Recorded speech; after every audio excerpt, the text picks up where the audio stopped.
Welcome to the video on electrochemistry. Now we're going to really take a look at how we take redox reactions and channel that flow of electrons into making useful work, electricity, which really is such a big factor in modern society. And understanding how we can use chemistry to create that type of electricity really is a great starting point for further study in, really electronics, electricity, or anything like that. If you haven't watched the video on redox reactions, or if you are feeling a little bit rusty on how exactly to balance, to understand those or whatnot, I would recommend you go back to that video in this same series to get a little refresher on redox reactions, because if you're really understanding well how those redox reactions represent the flow of electrons, I think this electrochemistry chapter will go much more smoothly. So that is my recommendation for that. Okay, without much more, let's go ahead and jump into our electrochemistry video. Alright, as we get started, let's recognize that there are two different types of electrochemical cells, and this is to say spontaneous and non-spontaneous. Both of these will be using a redox reaction in order to proceed forward, but the spontaneous electrochemical cells, also known as a voltaic cell, as they generate voltage, are the spontaneous ones. So the redox reaction wants to move forward, and by designing our electrochemical cell a certain way, we're going to be able to channel the flow of electrons that comes with that reaction that's spontaneous. Batteries work this way. We have a electrochemical reaction that's all set up within the battery. It wants to move forward, and by connecting the battery to some sort of a load or to something that you want to be powered, those electrons are able to run through that device, doing work and powering the things that you want. A non-spontaneous electrochemical cell, on the other hand, is a non-spontaneous redox reaction, and we need to put in energy in order to make it run. And this is generally in the form of electricity. So when we recharge an old battery, we're basically going to be running that electrochemical reaction in reverse by putting in the electrons, forcing them to go the other direction, and then recharging the battery so they can be run again. A question of how can we tell if it's voltaic or electrolytic? We want to calculate the cell potential, and we're going to learn how to do that for these electrochemical reactions a bit later based on known chemical constants.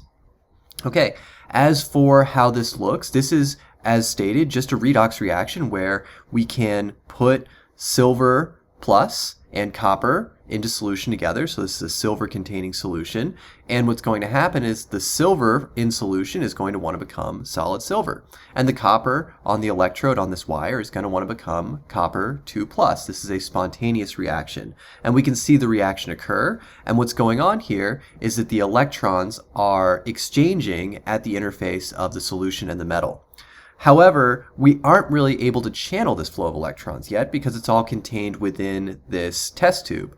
But with a little bit of engineering, we can separate these two half reactions so that we can actually get a flow of electrons. And that's shown in this image here.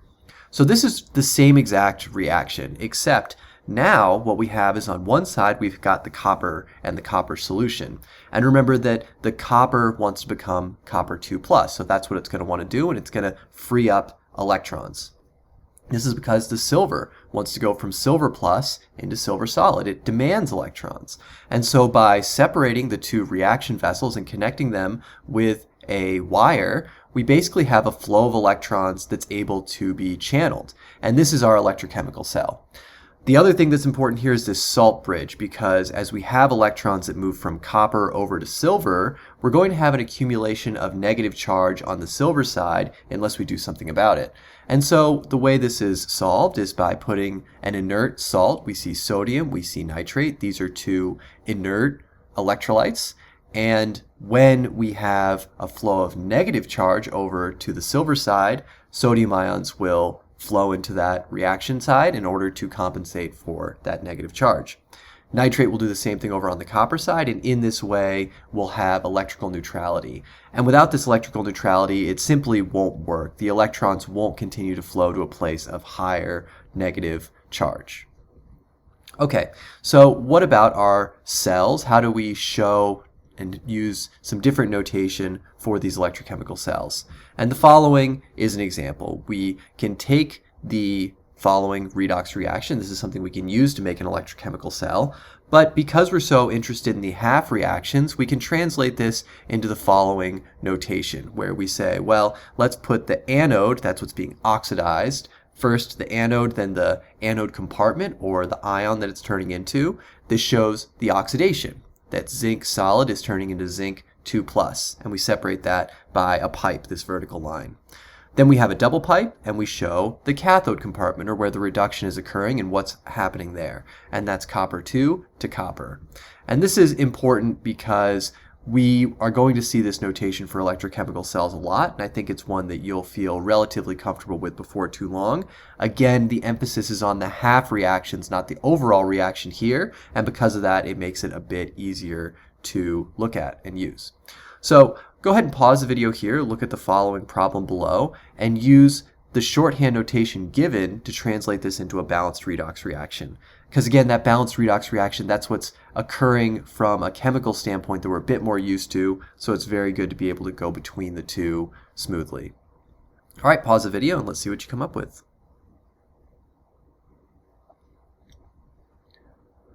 All right, hopefully you were able to pause the video and make an attempt. The solution is here. What this is showing is the oxidation is copper to copper 2, and the reduction is silver plus to silver. And so the following shows that balanced chemical reaction very well. Note that because we have two positive charges that are being applied to the copper, we're going to need two silver pluses and two silvers in order to balance out that charge and make sure that the charge is equivalent on each side. Okay, so again, this question of how can we tell if a cell is spontaneous comes up, because just by looking at a reaction, it's hard to know whether it's going to be a spontaneous or non-spontaneous reaction. The way we measure this is in volts, and this is the measure of the difference between the two half cells, which is basically the desire for the electrons to flow through the reaction. If we measure a positive voltage, that means that the electrons wish to flow from the anode to the cathode spontaneously. And if we measure a negative cell potential, that means that we would need to apply an external voltage, apply electrons in order for this reaction to move forward. Now, some notation here, we use this standard cell notation E cell naught to show that we're using everything in the standard state. So the concentration we're going to define at 1 molar.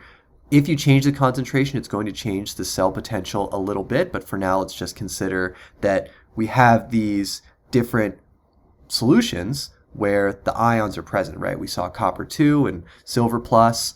Those we want all at 1 molar for the sake of our standard cell potential. And again, when we measure this cell potential, a positive one indicates a spontaneous reaction that's going to generate electricity, and a negative one indicates a non-spontaneous redox reaction that's going to require electricity. Okay, so that's sort of setting things up, but how do we actually determine what the cell potential is? And the answer is from a reduction potential table. So these half reactions are well studied, and their desire to release or absorb electrons, so to speak, is well known and studied. And this is a common theme in chemistry. This table here is a little small, but hopefully it gives you an idea of what to look for, and this one comes from the OpenStax textbook, and I would recommend you navigate to that and take a look so that you can see the full table and how to use it. Half cell potentials are usually shown as reductions. We could show oxidation potentials, but it's probably better to show one or the other. So this is basically the voltage that would be generated if that half reaction is taken against hydrogen. And you'll notice hydrogen is actually second to the bottom on this list at 0. This is just an excerpt of this list. It really goes all the way down to negative quite a bit as well, but these lists can actually be quite long because there are a lot of different half reactions that are studied. So I just included a small amount here for the sake of visualizing what to expect. Again, these voltages are basically measured against the standard hydrogen electrode, which is this 2H plus 2 electrons goes to H2, second from the bottom. This is to say that if we use the standard hydrogen electrode and we pick a reduction off of this table, so if we wanted, for example, Au3 plus, gold 3, to be reduced, that reducing gold 3 against hydrogen, the standard hydrogen electrode, we would generate 1.498 volts. If we want to calculate the potential, we don't have to do this with the standard hydrogen electrode. We can use any one we want. And basically, we're going to take the listing for the cathode, so the reduction potential off of this list, and subtract from it the reduction potential of the anode, so what's going on at the oxidation. So E cathode minus E anode, you identify the two reactions that are relevant to your cell, and you just take the standard reduction potential of the cathode and subtract the anode. Note that the reaction that's actually happening at the anode will be the reverse of what's shown on the reduction potential, and that's why we subtract the E anode from the E cathode. Importantly as well, do not multiply by the coefficients. Even if we are having two of that occur, that doesn't have any bearing on the voltage. The voltage is the desire for the electrons to move through this circuit, and it's not to do with the number of electrons. So pretty straightforward, E cathode minus E anode, don't consider those coefficients.